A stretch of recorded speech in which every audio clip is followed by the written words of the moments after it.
നമ്മളെ പൊന്നുവിന്റെ എസ്കേന്റെ വീട്ടിലെ രണ്ടാമത്തെ ദിവസമാട്ടോ ഒന്ന്. അപ്പൊ ഇതേ രാവിലെ എണീറ്റ് ഞാൻ ദോശ ഉണ്ടാക്കാട്ടോ. അങ്ങനെ ഏകദേശം ഉച്ചയായപ്പോ ഇതേ ചിങ്കു തക്കാളി അരിയട്ടോ. ഇവിടെ ഒരാൾ നോക്കിയ സ്പീഡിലാണ് ഉള്ളിയൊക്കെ അരിയണത്.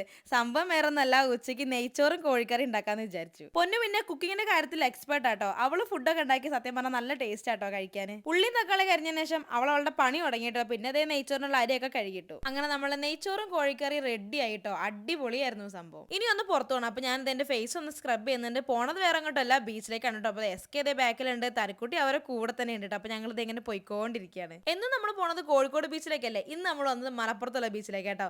അതായത് നമ്മുടെ തിരൂര് അഴിമുഖം ബീച്ചിലേക്കാണ്. ബീച്ചിലേക്ക് വരാന്ന് പറഞ്ഞാൽ തനിക്കുട്ടിക്ക് ഭയങ്കര ഇഷ്ടാട്ടോ. സുഖല്ലേ, വെള്ളത്തിൽ കളിക്കാം, മണ്ണ് കളിക്കാം, ഒരു കുഴപ്പമില്ല. എസ് കെന്റെ ക്യാമറയിൽ കുറച്ച് ഫോട്ടോസ് ഒക്കെ എടുത്തിട്ടോ. പിന്നെ അവർക്ക് കുറെ കണ്ടന്റ് ഒക്കെ ക്രിയേറ്റ് ചെയ്യണ്ടായിരുന്നു. അങ്ങനെ ഞങ്ങൾ കുറെ നേരം ബീച്ചിൽ അങ്ങനെ സ്പെൻഡ് ചെയ്തു. കുറച്ചു നേരം കൂടെ ഞങ്ങൾ അവിടെ നിന്ന് നേരെ തിരിച്ചു പോകുന്നു കേട്ടോ. പിന്നെ അതേ ഒരു ചായ ഒക്കെ കുടിക്കാന്ന് വിചാരിച്ചു. അപ്പൊ ഏതായാലും ഈ ഒരു വീഡിയോ എത്രയുള്ളൂ. അടുത്തൊരു വീഡിയോ ആയിട്ട് വീണ്ടും വരാം. ബൈ.